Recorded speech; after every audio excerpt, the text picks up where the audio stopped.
Welcome to Bug Banter with the Xerces Society, where we explore the world of invertebrates and discover how to help these extraordinary animals. If you want to support our work, go to xerces.org/give. Hi, I'm Matthew Shepard in Portland, Oregon. And I'm Rachel Dunham in Missoula, Montana. Illustration is a powerful and important tool for conservation, bringing science to life and presenting complex information in an engaging format. In a recent Bug Banter episode, we talked about the interface of art and science with Jane Kim and Thea Walker of Inkdwell.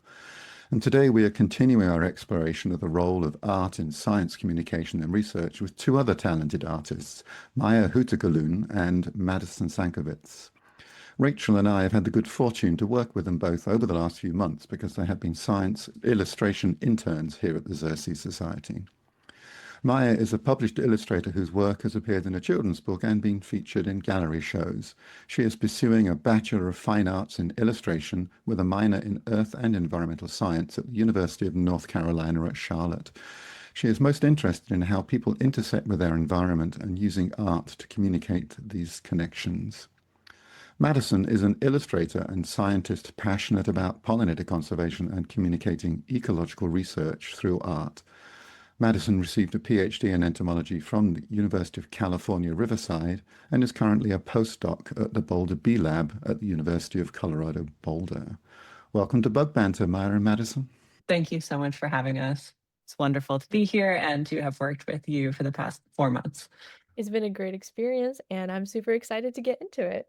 Yeah, thank you both. I can't believe it's been 4 months. The time has flown by. Definitely. Definitely. To start, what have you been working on at Xerces? Yeah, so this internship has given me the chance to work on a really exciting mix of projects across several Xerces programs. So with the communications team, which is our team that we've been working on, I've expanded out our library of brand textures, which are icons related to invertebrates and their habitats, like butterfly scales or topographic lines. And these go in the background of different publications and social media posts just to kind of add some visual consistency and interest there. And then Maya and I have developed a refreshed visual identity for the Bring Back the Pollinators campaign. And I've also illustrated a gardening calendar for the campaign, which both of you have been working on these projects alongside us. And this has been a really fun blend of practical guidance and also creating a vibrant composition using vector illustration.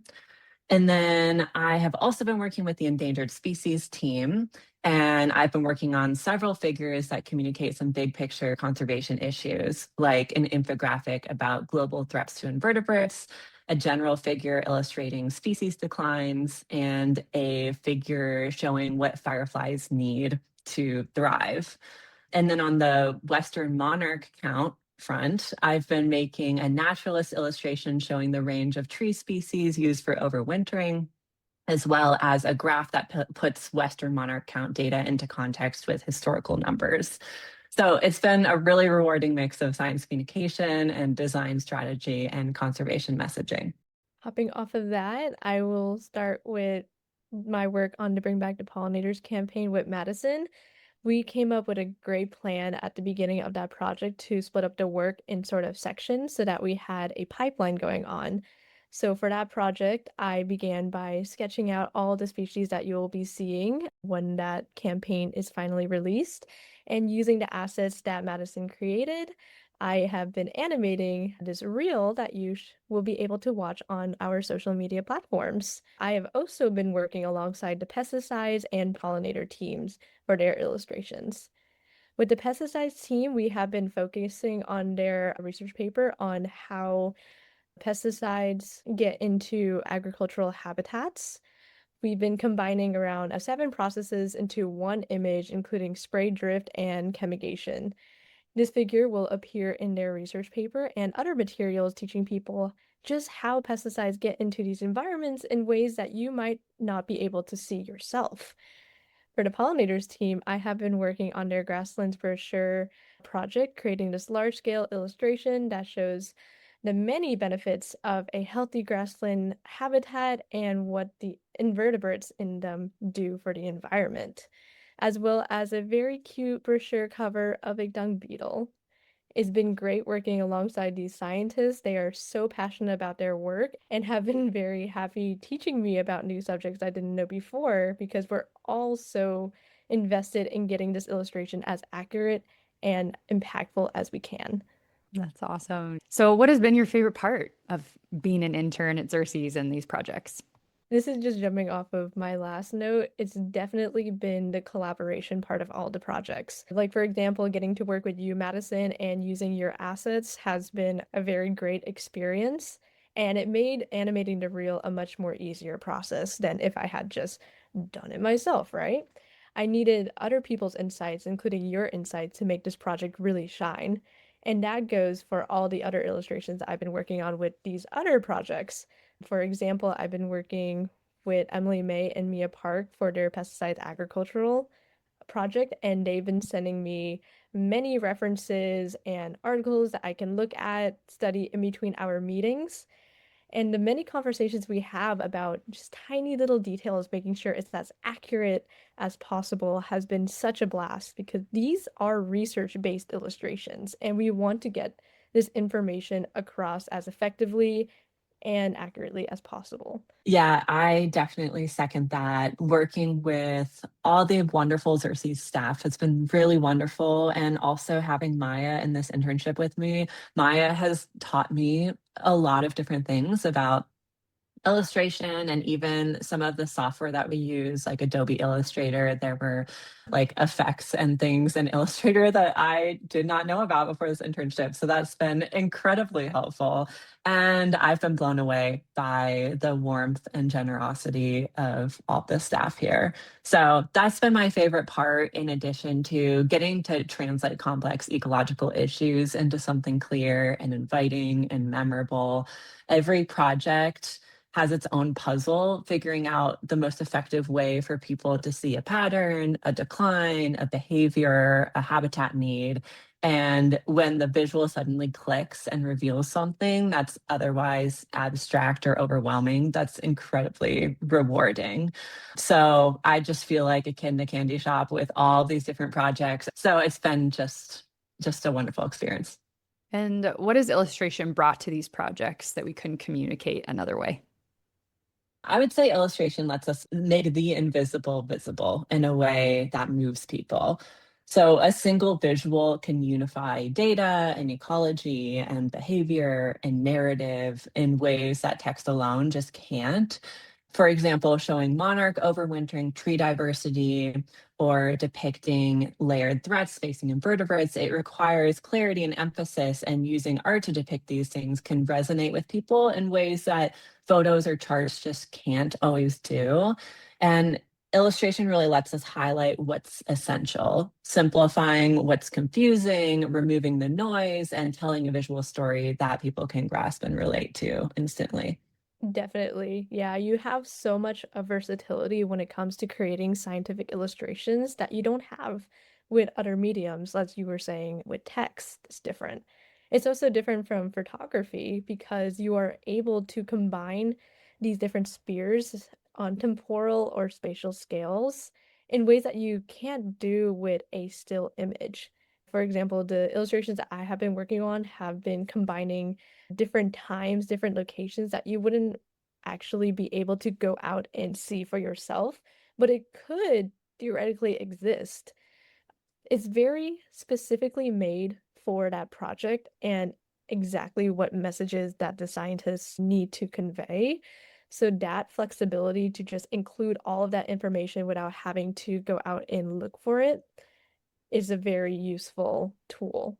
Yeah, no, that's great. I've just been listening in, obviously, you know, over the last few months, we've been meeting almost weekly to look at illustrations and talk to you, but I had no idea about the breadth of the work that you were working on here with the other teams.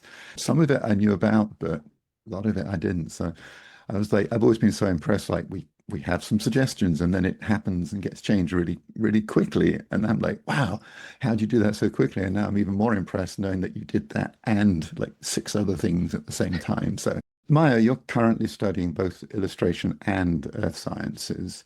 What are some projects that you've worked on that have combined these two topics, or science and illustration in general? Yes, thank you for asking. I was very intentional when I chose to study both of these topics. And, sometimes I would get people asking me, like, what do you intend to do with both of those? And in my head, it's very clear. Art is the method that I use to create these projects or to learn something for myself or teach something to someone else. And earth science just happens to be what I want to study.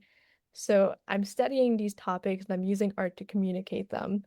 One project that I have worked on is in a class that I had last semester, the Art and Science of Earth Mapping. It was a earth science topics course that was specifically made for students in both our university's earth science department and art department to participate in. And I'm happy to say they're doing it again next semester. But as kind of the first cohort and the first artist to join that class, it was very experimental. So I had a lot of freedom in how I decided to interpret the goal of that class in combining these two studies. I ended up doing a research project that I presented at my university called A Multifaceted Nature, an art science exploration of identities in North Carolina geology.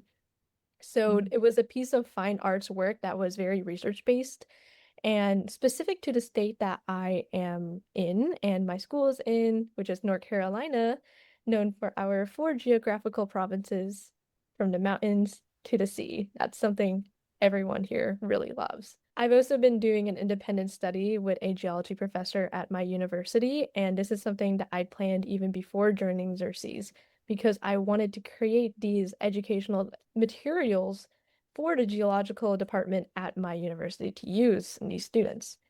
We've been looking at subjects including igneous petrology, optical mineralogy, environmental geology, and geomorphology to create these diagrams or illustrations, whether it be for professors in their classes, research papers, or even potentially a textbook.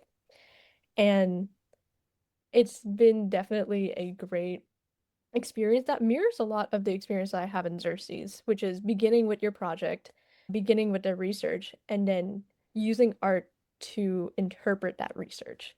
Sounds great. And with subjects with names as complicated as those, geomorphology, I understand because I studied Yes. that. But some of the other ones, I'm like, I'm trying to. So that's where visual and illustration really becomes most powerful. Mhm.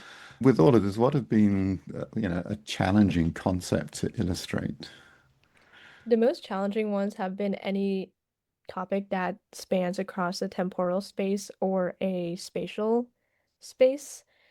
Because these illustrations that I created are for intro to geology students. I remember taking intro to geology back in freshman year, and seeing these visuals really helps because it's nothing that you can actually go outside and see for yourself because these geological processes takes millions of years. We will not see it in our lifetimes. Or perhaps maybe there's a relationship between something that's microscopic with something that's just so large, and you have to combine both of them. That's where that optical mineralogy project came into play, and having to use callouts to show, oh, this is what it looks like under a microscope versus this is what it looks like when you're holding it in your hand. We are doing a project right now on volcanoes, and that has been a similar issue because I had to ask a geology professor what is something that they do not see in any pre-existing science visualizations. That's the whole point, is we want to create something new and something useful for these students.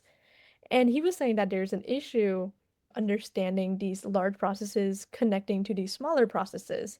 So then it becomes a question of how do I illustrate these small monitoring tools that measure these small earthquakes that's related to a super volcano that erupted maybe 600,000 years ago. Just listening in, I can see how complicated and that would be a challenge to show all of that. The converse of that is what has been a simple concept to illustrate, or is there no such thing as an easy one? That's a good question. I really want to hear Madison's answer to this question as well. I hesitate to say easy, but there's definitely things that come easier, if that makes sense. For me, it would be one-on-one depictions of life. If you're illustrating, let's say for the Bring Back the Pollinators campaign, I was very literal with my depictions of species when I was creating the layout sketches. It was still an imagined space because it was designed to look like an aesthetic piece rather than an actual landscape. But those are quite one-on-one depictions of the invertebrates and their host plants. So it was a little less juggling than having to illustrate something that's invisible or illustrate something that's so different on a time or space scale. Yeah, I completely agree with you, Maya. I'm so jealous of these earth science illustrations that you're doing and this curriculum. That sounds so cool, and like so many interesting projects. Also because it does bring in a lot of like imagination and science, about like a super volcano that erupted so long ago. That's really fun to bring into illustrations. It's also really fun to depict something that you're trying to get as scientifically accurate as possible. The nice thing about insects is that they're symmetrical. And they're very kind of, the morphology is somewhat consistent across even different body plans, even different orders. There are certain things about it that you can break it down into the head and thorax and abdomen. And after illustrating them for a while, you begin to notice patterns. And so that has been really wonderful for me in this internship, and also something that I appreciate about insects. Yeah, but there's also so many different types and shapes and colors. So it also brings huge variety too. Thank you for sharing all of that. It took me back to my undergrad days of taking geology. Geology is so interesting. So it's nice to sort of divulge into this other world of science. Thank you for sharing all that. Madison, as an illustrator and an entomologist, what are some examples of ways illustration can be used in science communication? Yeah, so I think Maya's already honestly touched on a lot of these really important points. Some examples of how illustration can be particularly helpful in science communication, aside from simply photography or writing, it can clarify species ID and morphology in ways that can be hard to capture in photos, especially for insects or other species that are maybe fleeting or fly really fast or something like that. You can visualize behaviors or life stages that are rarely photographed for the same reasons. You can convey ecological interactions that occur underground or at night or at microscopic scales. Making data sets like the long-term monarch counts that I've been working on, you can make these data sets more intuitive and emotionally resonant by working with scale and color and call outs and things like that. And also just creating outreach materials that feel welcoming and not intimidating. I think that is everything at the end of the day, really making science for the people and for everyone. So I think at its core, illustration makes complexity feel navigable and it invites people in. I love that. And I just appreciate the talent that you both have and other illustrators because it really opens up our world to see something like you said that we wouldn't naturally see. We might be able to dig up like a bumblebee nest, but we're not going to be able to like go underground and see it in the works. And you kind of expand our world. And I just appreciate that so much because I have absolutely no talent when it comes to illustration, no ability in that art department. Piggybacking off of what you previously said, do you think there are ways that we can expand art in science communication? Yeah, absolutely. I think there's so much room to integrate illustration in policy communication, environmental signage, which I know Xerces definitely takes part in, and community science guides. So all these are things that are beyond simply a scientific paper or a fact sheet, but visual storytelling can make conservation more inclusive as well by including images of different types of people from different backgrounds engaging in science. And it can also make it more emotionally compelling. And so I think we're only beginning to explore this full potential. Yeah, definitely. I think what's great about your experience is you have a foot in these two sort of different worlds. And so, especially for like the science world, what do you want scientists to know about the artistic process? Yeah, I would want scientists to know that good illustration is collaborative and iterative. Artists rely on scientists for context, accuracy, and nuance, and scientists can rely on artists to shape how those details become understandable. Strong visuals come from open dialogue, shared reference materials, and enough time to refine the concept. So when we work together early and throughout the process, the final result is always stronger. And I think that all scientists should be writing artists into their grants as well to help communicate the results of every single study. Honestly, like in federal grants, and I think basically any scientific grant that I can think of, there is a space in there where scientists need to talk about how they're going to disseminate results and make the science communicated to people. And I think there's so much untapped potential there, especially if it's a larger grant, a federal grant with lots of money. There's so much room in the budget where artists could be brought into this process. And I just think that I'm really starting to see much more interdisciplinary collaboration in this way, but I don't know. I think that there's just a ton of potential there for more interdisciplinary collaboration. That's a great insight, and I appreciate you putting the plug in there for people to write into grants for having illustrations, and that's great. I'm going to throw my next question towards Maya initially, but it'd be great to have your input as well on this one, Madison. I know that you both illustrate in a variety of styles. I mean, how do you choose the right style for a project? And then kind of as a follow-on to that, knowing that over the last few months you've been working together jointly on projects, how do you blend your styles to create the asset at the end? Yes, thank you. That's a really great question to give insight into the illustration process as a whole. I always begin every single process with asking who the audience is and what the purpose of this illustration is. That always comes first, the goals and who we're getting the product to, before I even go into what styles do I want to use. You're correct, I did include a variety of styles in my application portfolio for this role. So I knew that I could do illustrations that range from simple to perhaps more rendered and realistic. And trying to find where in that range we need every single project to go has been a crucial part of the beginning part of that process. So to start off with, the Bring Back the Pollinators, a revitalization that Madison and I have been working on, we were given at first a collection of works from previous Xerces partnerships. So we were looking at previous Xerces signage or other campaigns just to see what kind of visual identity already exists, as well as looking at the brand identity of Xerces as a company. That's where we were able to get a jumping board for looking at our own styles and saying, okay, where's the middle ground between my style, your style, and all of Xerces' previous works? For the Bring Back the Pollinators campaign, that audience was for all of Xerces members. It was a more general audience rather than, let's say, another illustration that's focused on readers of a specific journal, for example.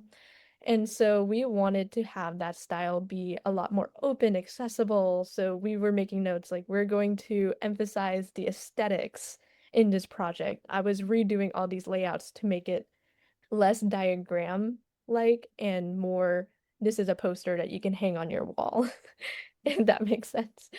It's the same process I use for my other projects. So for the research paper agricultural visual, I was looking at other graphics that have been published in research papers and other Xerces materials that were all inclusive, showing these landscapes and then finding my style fitting within that. And for the brochure, I knew that we had larger specs to work with, and previous brochure illustrations had been a lot more detailed and rendered. So that was something that I knew I was going to use. Yeah, absolutely. In this project, basically, we found that the best way to split up the work in a way that would make both of our styles coherent in the end. So for this campaign, we had 4 different kind of assets and images that we were trying to create, showing the different steps of what actions people should take for the campaign. And rather than splitting them up 2 and 2 and coming out with 2 very different stylized sets of assets, Maya did, as she mentioned, the initial sketching, and then I did all the rendering, which is really taking Maya's sketches and refining the lines and adding the final color to everything. And we decided to do this in vector art as opposed to raster art. So this is really like blocks of color that can be manipulated in Adobe Illustrator, and they can be resized and scaled and still maintain the same amount of detail. You use the term vector art and raster art. What's the Oh, difference? right. So raster images take pixels as data rather than vector images that actually create equations for the paths that you are creating. So when you are upscaling a raster image, you can lose some of that detail, but when you're upscaling a vector image, you do not, because the equations between each path are the same. And Madison's very strong with vector art. I'm more specialized in raster art, so it was great getting to use your assets to animate because, as you were saying, the vector files made animating way more easy. Yeah, there's pros and cons to both. With Mhm. raster art, you can more accurately capture texture and sometimes detail too. And with vector art, it's great for things like these visual assets that we want to use in many different contexts. Raster art, people might be familiar with some applications that use different kinds of brushes. Like on an iPad, there's a popular application called Procreate that creates raster art where you can use brushes with your Apple Pencil that look like pencils or paintbrushes or things like that. Very realistic depictions of real life media that you might use to create a drawing. Whereas vector art, it's much more made with lines and color blocks and things like that. Although Adobe Illustrator has become much better at showing texture, replicating texture in certain like real life situations like that. It was a really good point that Madison brought up with the raster imagery, being able to mimic these traditional mediums. Because I know for some of my projects, I was looking at pen and ink drawings or watercolor drawings, and knowing that I was going to imitate that in my style definitely led me to choosing raster imagery. With all of that, do you have a preferred style or type of project? Good question. For me, it's definitely raster painterly with line art. I think I also second that painterly aesthetic. I think it's really helpful in terms of science illustration in particular too, to really accurately capture what a species looks like. Although, as Maya said, I think I do a lot of vector art. And so honestly, I think most of the projects that I've done for this internship have ended up being vector art. So it's really helped me kind of expand my repertoire in that area too. Great, thank you. So, we live in an era of rapidly advancing AI. Are there any concerns regarding the use of AI, particularly in science illustration? Yeah, so I think the biggest issue with AI is that it often gets things wrong or inaccurate. So it's my understanding that the models are getting better, but if someone simply creates an AI image and says, create an image of this butterfly doing a specific feeding behavior, you can't just have AI create that and then trust that it's going to be accurate, both in terms of what the species looks like and in terms of the behavior that it's doing. So, I think there's definitely a place where that can be useful in very like casual communications or something like that. But in terms of anything that's going to be published, AI, it's just really a matter of people not checking the work and not understanding what is accurate in the first place. And so it can create this spiral of misinformation, especially if AI images are published online. And then people look at that and then think it's correct. And then also AI uses that to create more images. So I think it's the spiral of misinformation that is really the danger here. Jumping off of that, that's a really good point. There's a sort of agreement between a communicator and the audience they're communicating with on, especially for scientific topics, the expectation that this information has been checked and peer reviewed and is correct and accurate. And I've seen AI generative imagery incorporated into some of other projects, not for Xerces, and seeing that when you're trying to generate a scientific illustration using one of these AI models, it is not able currently to get the information correct, and it will look visually accurate, quote, quote, at a glance, but when you're looking at it closer, and if you know what topic is trying to communicate, you know that it's actually not doing it correctly. So it becomes a issue between the audience of who you're communicating to, believing that, hey, your job is to give me this information, and I'm going to trust that you are a reputable source, and it looks reputable, so I'm going to believe it to a certain degree. And knowing that that trust can be broken if you are giving them imagery that has inaccuracies. Thank you for answering that. I've definitely seen some videos on social media that I know are fake because I know animal behavior and I know that that would never happen. But for people who don't know that, they take it as a real video, and it's pretty upsetting to me, to be honest. I'm like, why are we creating these fake videos of animals and miscommunicating? Because it can be so dangerous. And while there are benefits to AI, I think that's definitely one that we have to be wary of. So thank you both for your insight and your expert lens on that topic. Just the other day, I was reading an article about what they predict social media trends and so on will be. And one of them was increased reliance upon AI for campaign visuals and writing your campaigns. But that was not for science. This is for the general kind of social media. But increasingly, there are these images out there. And I know we played with AI one time to see if it could make a bee, and it was alarming and amusing. The outcome is like bees with 8 legs and limbs in all the wrong places. And, it was just like, whoa. One thing I want to mention as part of conversation is that you'll be losing a lot of the collaborative process that Madison and I had actually mentioned earlier. That's one of my favorite parts about working with Xerces is the collaborations between scientists and artists and people who do both, like Madison, for example, is very important because you can generate new ideas from that collaboration alone, getting people from different backgrounds to talk about a same idea and how they want to communicate it. Because I know, for example, our Bring Back the Pollinators campaign, the initial idea is completely different than what it looks like right now. And that was all because of the collaboration process. And you wouldn't be able to have that one-on-one with people and get them to create these very specific project changes, these very specific details in their illustrations. Like, for example, my brochure illustration, every single species of grass in that landscape I drew came from a list of pretty food grass species from these scientists. So I was quite literally drawing every single individual strand of grass, but it was for that same reason of collaboration, specificity, and accuracy.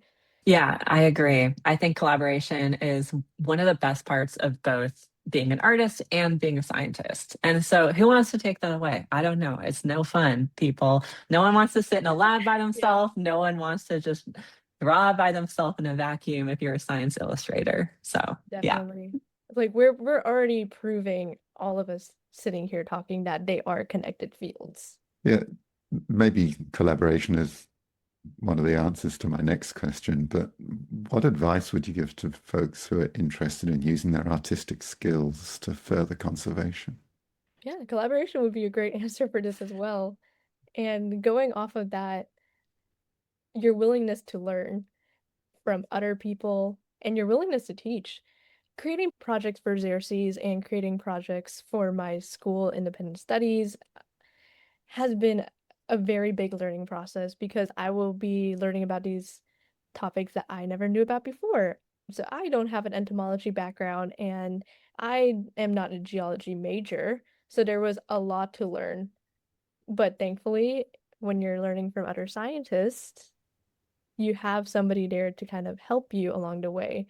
But you, of course, yourself have to be willing to go that extra mile if you want to use your artistic skills to help conservation.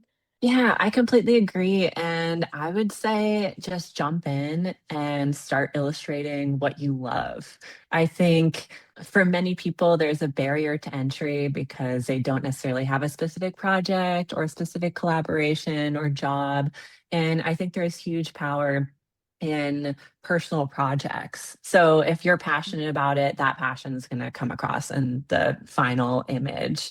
And there's just so much room to share your work with local conservation groups, educators, or community science programs. There's always need for clear visuals in science and in conservation. So you don't need permission to begin contributing. Just make art that sparks curiosity or empathy, and that's already doing conservation work. Well, thank you both so much for just sharing your expertise and the process. I feel like despite working with you for the past few months, I've learned so much in this, past 45 minutes or so. So we always end with two questions, and I'm excited to ask you both this first one. What inspired you to study science and illustration? Yeah, I have always been someone who is drawn to small details. And so, as a young person, I was really drawn to insects for that reason and also to art. So, growing up, I spent a lot of time outside observing and collecting and drawing what I found. And science and art always felt like they could easily go hand in hand because they're two complementary ways of understanding the world. I feel like studying entomology gave me language for what I was seeing in the natural world. And then illustration has given me a way to share that work with others. That said, I did mostly go to school for science, and I thought that I had to choose one or the other. So I really focused on science and entomology. I got a PhD in it, but art has always been a huge part of my life.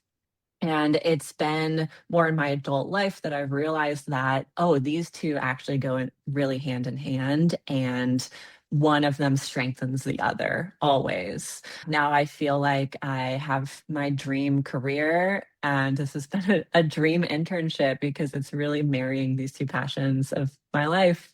That was fantastic, Madison. I was like, listening to your answer and I was like, oh my gosh, you and I have a lot of these same thoughts. Because my answer is going to be very similar.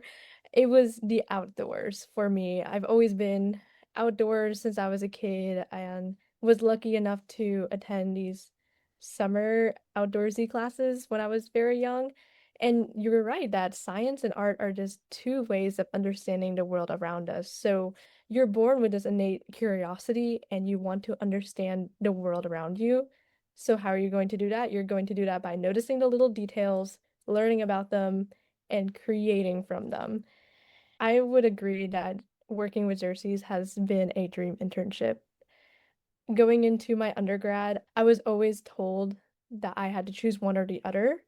And that's why I was very hard-headed about, oh, I really want to mix these two topics into my degree. How am I going to do that? I'm still doing that. There's still more for me to learn, way more in both fields that I do want to learn.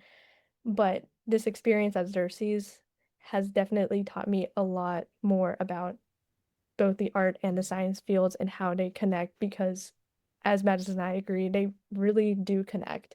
We're understanding the world around us and we're using art both to understand and communicate it. And I've seen just how much is connected with the scientists at Xerces, with the community around us. And I'm so excited to see how more people will respond to these illustrations once they are published. I'm very pleased to hear, Maya, you mentioned that you kept being advised that you have to specialize and choose. Because Yes. I was listening to Madison, I was thinking, oh yeah, all those high school career guidance, and even at high school, you get specialized, you get put in a little track. Oh, you're on the med track and you're on the whatever track. And so there's, even from a young age, people are kind of split and pushed towards one way or another. So it takes a lot of courage in a way to say, nope, I'm going both ways. My high school art teacher was the first who really suggested that you could study both. Yeah, good for that teacher. Excellent. So our very last question for both of you, maybe Madison, you might answer it first. But if you could see any bug in the wild, what would it be and why? I love this question. I would love to see a Wallace's giant bee. It's this incredible, almost mythical species. It's the largest bee in the world, and it lives in Indonesia in the forest there, I believe. And it was thought to be extinct for decades. And so seeing one would feel like encountering a piece of natural history that almost slipped away. And people have seen them in more recent times, but it's still been pretty rare. So for someone who studies bees as I do, it would be absolutely unforgettable. I wish I had an Indonesian bug too, but I don't. And that's where my parents are from. So my answer is the Melissa Blue, just because she is the main character of one of my illustrations, and I've never gotten a chance to see her. She does not live in the eastern coast of North America. The Melissa Blue is on the western coast, so hopefully if I go over there for vacation or a visit or something, I can go out on a little hunting spree and observe from a safe distance. Well, thank you both so much. I love these answers. My cheeks hurt from smiling so much. It really has been a pleasure to have you here on the podcast and just to get to know you and work with you the past couple of months. So just thank you for sharing your art with us and your incredible talent. And I do hope that we get to work together again in the future. And thank you for sharing all this great information with our listeners. Yeah, I'll echo that. Thanks. It really has been a pleasure to collaborate with you. And I know that the illustrations you've created will last for years and have an impact many, many different places. So thank you for that. Yeah, thank you both so much. It really has been a pleasure to work with both of you. And it's also been such fun talking on this podcast today. Xerces has a great community. You are all a great community to work with. It's been, like we said earlier, a dream come true. Bug Banter is brought to you by the Xerces Society, a donor-supported nonprofit that is working to protect insects and other invertebrates, the life that sustains us. If you're already a donor, thank you so much. If you want to support our work, go to xerces.org/donate. For information about this podcast and show notes, go to xerces.org/bugbanter.